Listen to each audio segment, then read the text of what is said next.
Welcome back, everybody, for another edition of Angles in Standard Position, but this time we're going to talk to you in radians. So these notes are going to look almost identical to our last video when we talked about all of this in degrees. So we're just going to do it all over again. I'm not going to explain much at the top over here because we already did that in the degree video. The only thing I want to point out is the fact that we now have our circles in terms of radians. We are no longer in degrees. So we've already talked about how many radians there are. We know that a full circle is 2 pi. So if a full circle is 2 pi, we just divide by 4 to get all of our quadrants. So this is pi over 2, which is 90 divided by 360. This is our 180 degree mark, also known as our pi. And then, of course, we have 3 pi over 2 and 2 pi. So do not think about degrees right now. We need to adjust your thinking to radians. Radians is going to be pretty popular throughout the rest of this unit. It's also going to be very important that you understand radians for pre-calculus and the unit circle and all of that. So again, all of what we're about to do right now is going to be extremely similar to what we did in the last video. We just have to switch our mind to radians. So I'm going to help you out with that.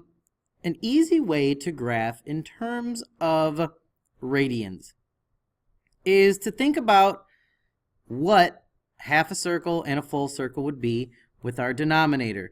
So remember, pi is all the way over here. So this all the way out here is actually 4 pi over 4. A full circle is 8 pi over 4. So half of this would be 2 pi over 4. And all the way down here would be 6 pi over 4. Now I know those are not reduced, but I did that to help you. So if this is 2 pi over 4 and we only need 1 pi over 4, you can graph this angle in radians by going about half that distance. So we still have our little trailer with an arrow to represent that it's a positive angle. And you just graph pi over 4. Well, I just graphed pi over 4 for you, but you get what I'm saying. That's how you graph pi over 4, because it's 1/4 of pi. And if a half a circle is pi, then this first axis was pi over 2, and 1/4 is half of a half. So that's why we ended up right there. Okay? So it's a little tip to help you. You do not have to use it. But I have found that a lot of people have found it helpful if you convert things to 2 or whatever your denominator is. So for this one, we know that going in the negative direction, this is negative pi, which is 2 pi over 2. But if we're going negative, you can help yourself by going negative, which means a full rotation would be negative 4 pi over 2. All right, so then obviously this would be negative 1 pi over 2. This would be negative 3 pi over 2. So every axis, of course, is half a pi. So to graph this guy, all you really need to do again is go in the negative direction for 5 pi over 2. So here's 1 pi over 2, 2 pi over 2, 3 pi over 2, 4 pi over 2, and of course 5 pi over 2 is just going to be pointing down here. Of course, our little arrow for our trailer so we know which direction we were going. And that's it. That's negative pi over 2. So if you would like, you can try 11 pi over 2, but I will do the initial groundwork for you and just kind of remind you that if we're starting at 0, 1 pi, we're going to convert to 12 pi over 12, okay? So I just want to remind you, this guy is going to be the denominator, and have the exact same number as a numerator to represent 1 pi. So see if you can pause the video and figure out how to graph that guy. So obviously 11 pi over 12, we're pretty close to 12 pi over 12. This, of course, would have been 6 pi over 12 because that's half. This guy would be 18 pi over 12, and if we went all the way around, it would be 24 pi over 12. So 11 twelfths would be right before you got to 12 twelfths. So if your graph looks like this, you're good to go. So that's how you graph radians. You think about it in terms of how many twelfths there are, how many halves there are, how many fourths, in terms of 2 pi's though, okay? So always remember 12 twelfths is actually only half of the pi. So if you change things to degrees, it's not exactly the best habit because then you're always going to rely on that. You need to start thinking in terms of radians, okay? So that's how we graph them. And guess what? I'm probably not surprising you here, showing you that we could also have coterminal angles in radians. So if we were to graph 3 pi over 4 versus negative 5 pi over 4, if we go in the positive direction, of course, this is 4 pi over 4, which means this is 8 pi over 4, this is 2 pi over 4, and this over here would be 6 pi over 4. So to graph 3 pi over 4, it's somewhere between 2 pi over 4 and 4 pi over 4, so we're just going to go halfway in between them. And that would be our 3 pi over 4. Now we're just going to convert our thinking to the negative direction now. So negative 5 pi over 4 would be going in this direction. So this all the way up here would be our negative 6 pi over 4. This is negative 4 pi over 4. This is negative 2 pi over 4. So we're just going to go more than 4 fourths by 1 fourth. So we're going to go this way. And we're going to end up in the exact same location again, showing you that coterminal angles are just the same angle, just in a different direction or with multiple rotations. To find a positive and negative coterminal angle, you're going to do the same thing. You're going to add or subtract, but this time it's 2 pi. Okay? So you just have to add and subtract 2 pi, and you're good to go. Now, if you want to do it in your head, you would just convert to the denominator. So 2 pi would actually be adding 8 pi over 4. So a positive coterminal angle would be 15 pi over 4. And then a negative one, we would just subtract 8 pi over 4. So 7 minus 8 pi over 4 would give us negative pi over 4. And of course, you can continue to do that. There's going to be an infinite number of answers you can give.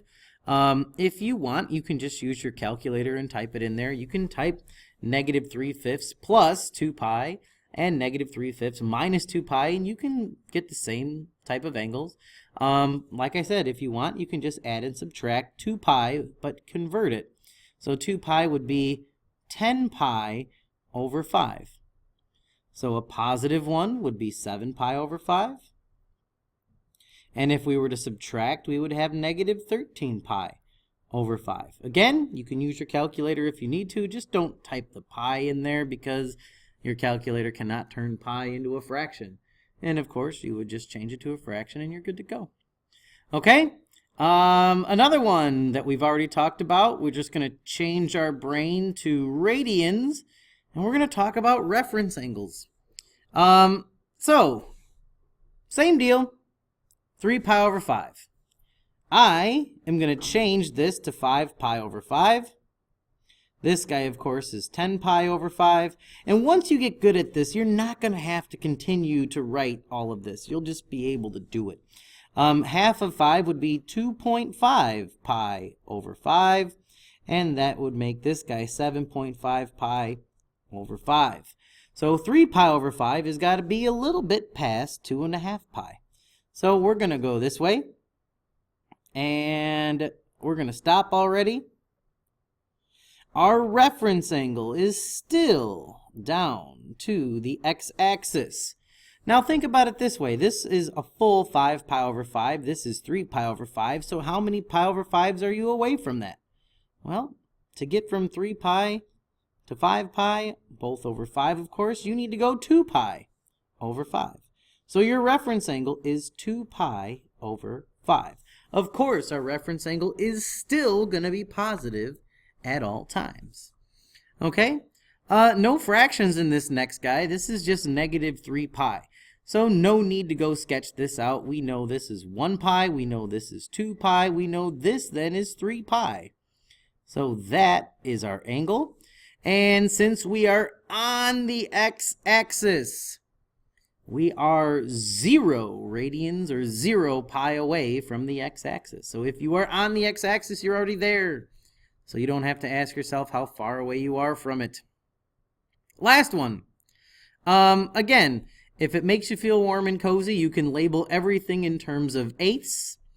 But you could also just kind of think about where you need to be. So 13 pi over 8. It's obviously more than 8 pi over 8, which would be 1 pi. So again, you could label these if you want to, which would take you all the way over here to 16 pi over 8. And then obviously halfway in between there, we would have 12 pi over 8. So 13 pi over 8 is going to be a little bit past 12 pi over 8. But again, we're going to ask ourselves the question, how far are we away from 16 pi over 8? And 16 pi and 13 pi means we are 3 pi over 8 away. So we are 3 pi over 8 away from the x-axis. Okay? So we're going to wrap up this video just how we did the last video. And it's by putting it all together with a negative 11 pi over 6. Graph it, state some positive and negative coterminal angles, and state the reference angle. You got that? And you're rocking all this stuff in radians now. So pause the video and give it a try. Alright guys, let's see if you did this one correctly. So the first thing we're doing is we're going to go negative 11 pi over 6. Again, if it made you feel warm and cozy, this is negative 6 pi over 6, which means all the way over here is negative 12 pi over 6, which is our negative 2 pi. So you needed to go in the clockwise or negative direction until you were almost to negative 12 pi over 6. After doing that, our positive and negative coterminal angles, we're just going to add and subtract 2 pi. Or if you think about it, it's negative or adding or subtracting 12 pi over 6. So we're going to have a coterminal angle of pi over 6 for a positive one and negative 23 pi over 6 for a negative one. And again, our reference angle. If we just traveled 11 pi over 6 and we're very close to 12 pi over 6, we are pi over 6 units away.